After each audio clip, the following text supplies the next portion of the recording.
Yeah. All right, welcome back here on the E36 Unfiltered podcast here with my girl JQ on the Bridge Network. And we're going to knock it off with a few more things we've been talking about, basically her charity. And then we're going to shut it down with how she balances all of this going on as being with a family and friends and all that thing. How she make time for her life. So jumping into your charity, and one we're going to speak on in particular is Lace Up for a Cure. So tell us how'd you come up with that and why that's so special to you. Lace Up for a Cure came out of me being a cancer survivor.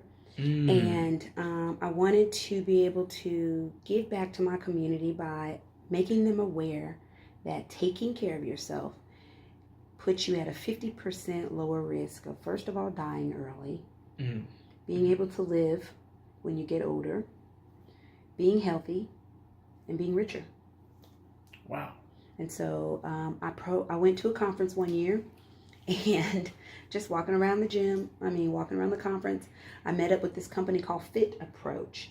And what they do is they partner with different people to do the same thing, more lifestyle inhibiting habits for people. And they said, they were proud of what I was doing. They saw what I was doing. I had no idea. They made me an ambassador, and I started talking about different things when it came to being Fit Approach and my Fit Approach family and sharing my story. And so the next year I was like, you know what? I want to do something in my community. I don't want to always go to someone else's. I don't want to pay for someone else's. Yes. Right down on Jordan Lane in North Alabama, these people needed just as much attention as the other people. I'm here. I'm going to do it. Yes. So I thought about the company that helped me.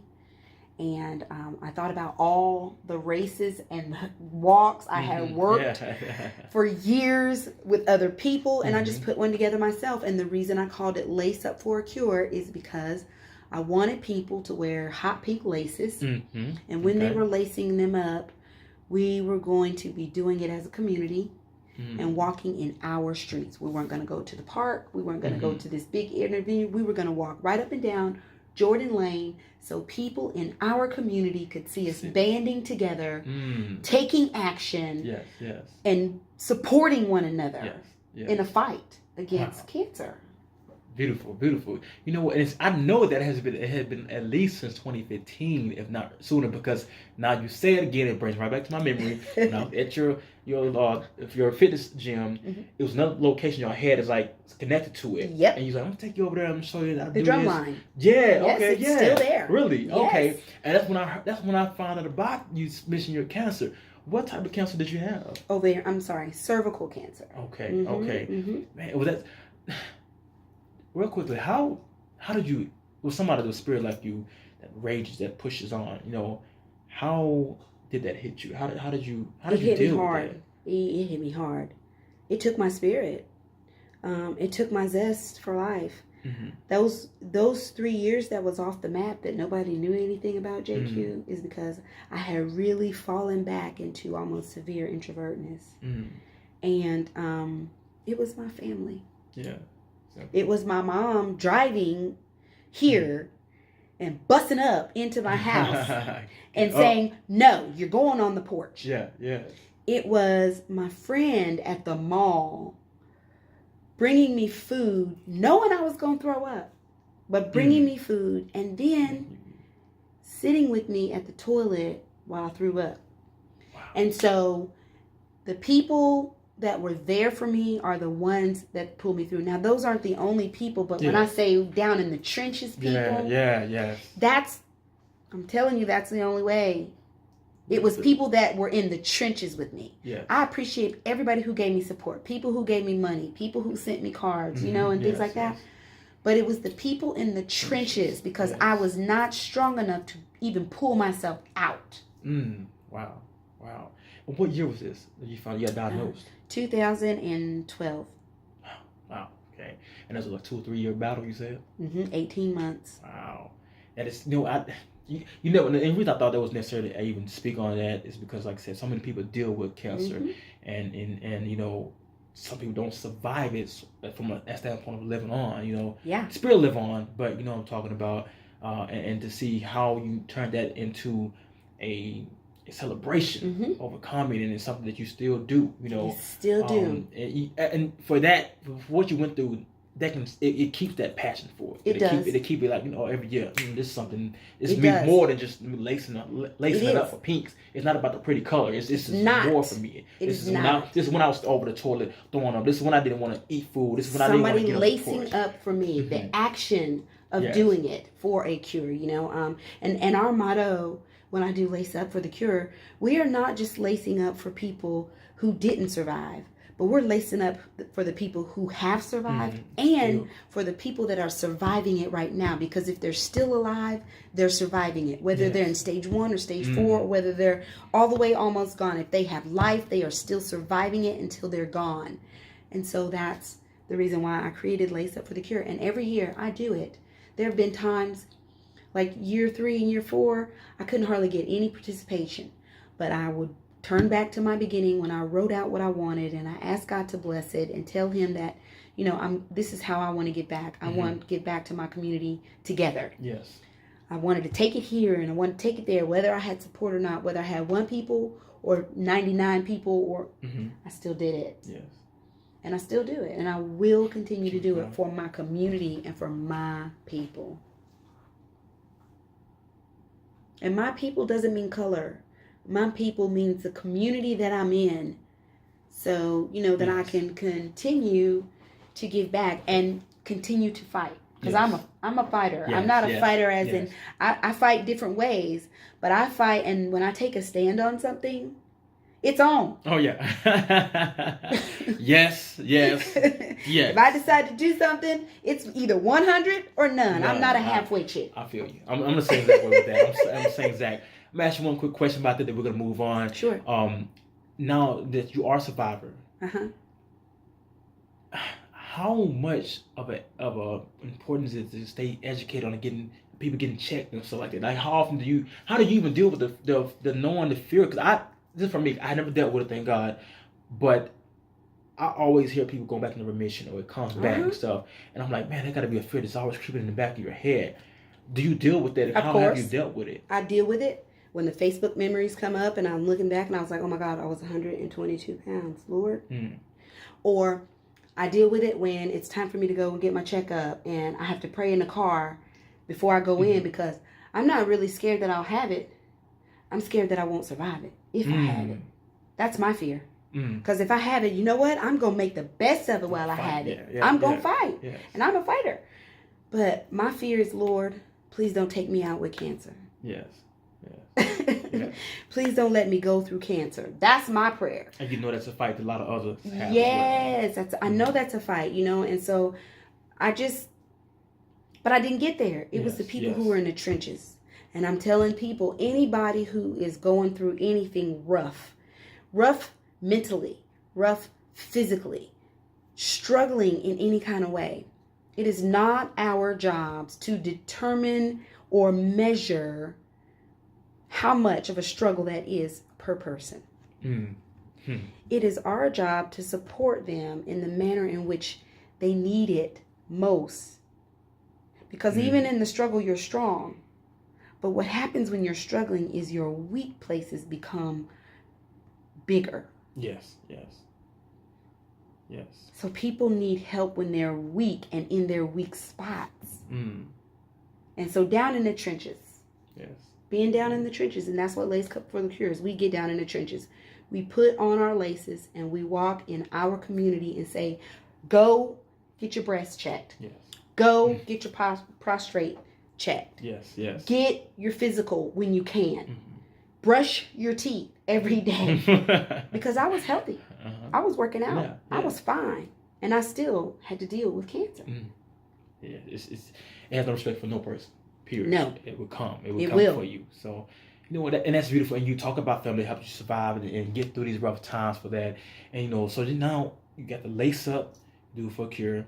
You got them, you did the Alabama fashion. You was involved in that. You got, the Fire Fitness. Everything that you're doing. How did JQ manage a balance with family and friends and maybe a relationship, whatever? How do you find it? How have you developed to find a balance for that?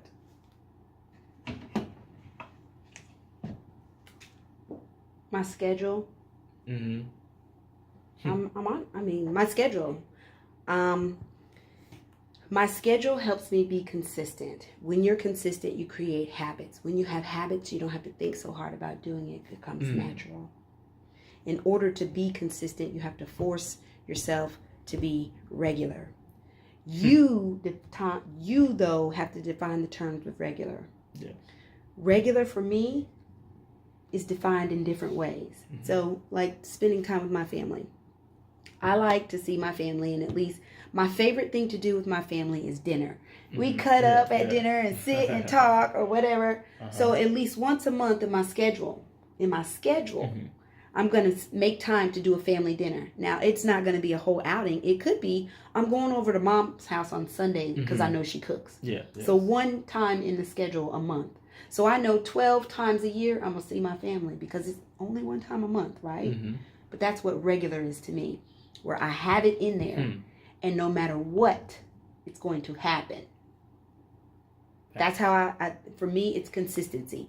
And I define the terms of consistency. Workout is different. Consistent workout for me is 5 days a week. I ain't missing. Woo!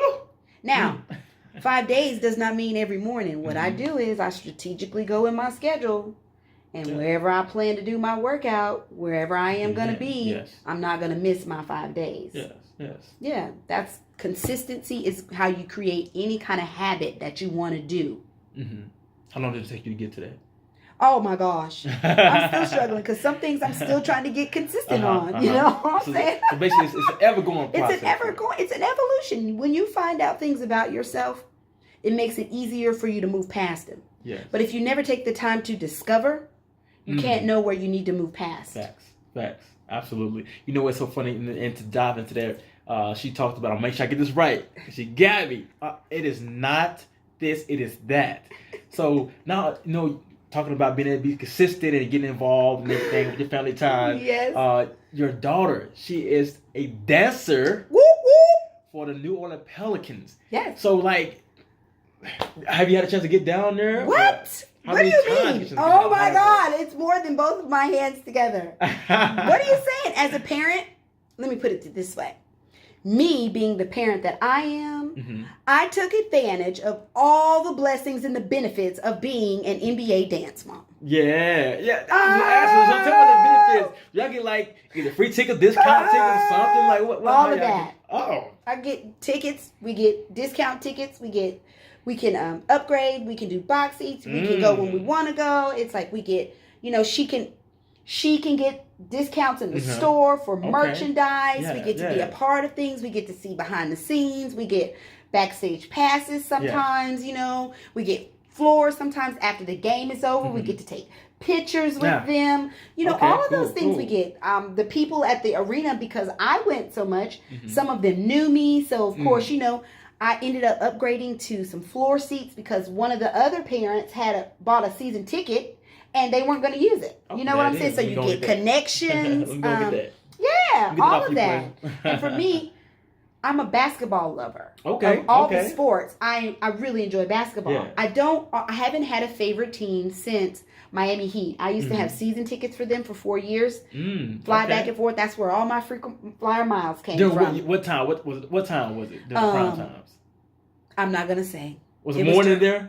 Huh? Alonzo? Yeah. Okay, well, they was knocking then. They was knocking. You hear me? They was still relevant, so I'm a basketball lover, and so when I found out that she was doing, I was like, oh my God, a convenient and affordable way for I'm a full-time entrepreneur now. When I was doing it then, I was still working for Nike, and I had connections and blah blah blah blah. So now God has blessed me with a blessing and a benefit for the hard work of me working 3 jobs for her to get dance lessons and studio time. She got her degree in dance. Wow. And so the payoff of that, to see her out there doing her thing and dang, she looked good in the mood. I was like, yes, that is my baby. I'm a proud mama. I work hard for it. Do your thing, baby. Do it. Do it.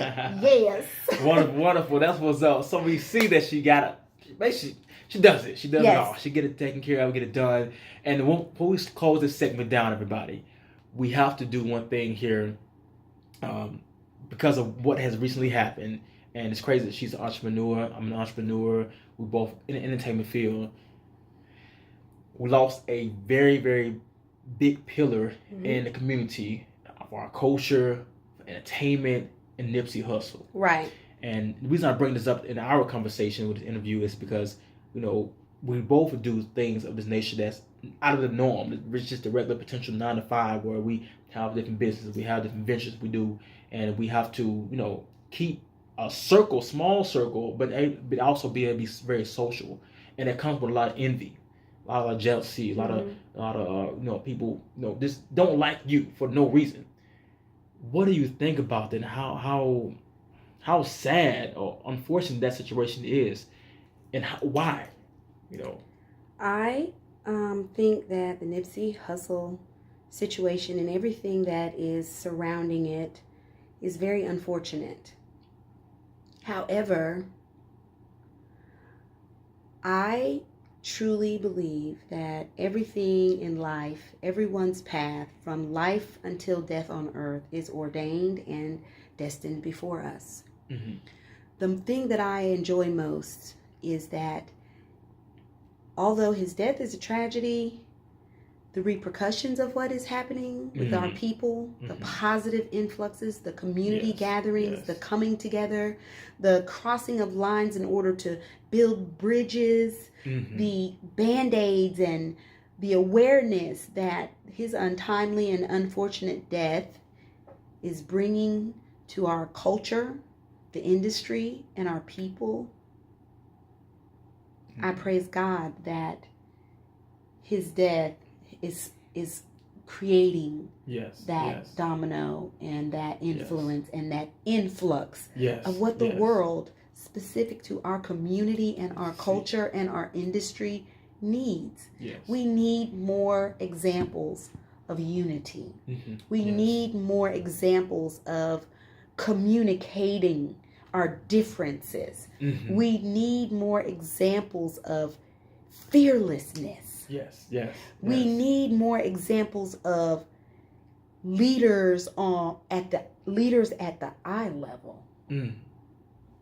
We need more examples of influencers for our future generations. And his death is sparking those things on all levels, with all measurements, at all areas and aspects of all industries. And I'm really sad that it had to be that way. But I just but in the same time, I praise God that we are taking it and making it possible. Death is inevitable. We all shall die. How we die is what makes it unhuman and sparks our emotional responses to it. And God knows how to get under us. Facts. Facts. That definitely, you know what? That's well spoken, well said. Every thought, and like why I had to, pose that question to her, and just out there in general, is because, she does what she's doing in her own community, Huntsville, and just like he was in his own community, he didn't leave to go to, some other place. He did it in his own community, started his own business, his own movements, similar to what you're doing, and I look at this stuff like, man, this could easily be us. It could easily be somewhere around the corner that pissed off about this or envy because you get so many business you got going, and I want to be the hand model. How she get a hand model? At least let me have something. I'm serious. It can be that silly, but that's the reality of it. And but like you said, the revolving door effect. Here's the thing. It is happening in our communities. True. The reason why we don't see it is because it's not Nipsey Hussle. Not as big. Yeah, absolutely. We're not paying attention to our communities. We're looking too much to the people that are unreachable, that can't tangibly affect our communities. So that's why I say it's creating more influencers and leaders at eye level. This is eye level, where I can see it, where our children can see it. You notice how we have so many young artists now. The 3-year-old little boy who's playing at the NBA game. Because a 3-year-old somewhere who has a talent needs to see that. Absolutely. God's making things more visual at the leadership and at the eye level for everybody who needs to see it, which is what he has influenced us to begin to do right in our communities. And that's what we needed. Perfect. Like I said, that's truly how you turn a tragedy into a triumph. Yes. Something beautiful. Nothing. Make anything beautiful. It's all about how we handle the situation. I thank the God that we are handling it in such a way, and I feel that it's going to, like I said, it's creating more influence as time to come. So that wraps up for today for our E36 Unfiltered podcast interview. That to me was special with the host, special guest JQ on the Bridge Network. I thank you guys for your time. I hope you enjoyed this as much as we enjoyed. And as always, we'll be back here, same time, same place, Tuesday, 4 to 5 p.m. Central Standard Time. Be there. Be there. Thank you. Thank you. But it is. I didn't get a chance to mention Valley Sounds. Who?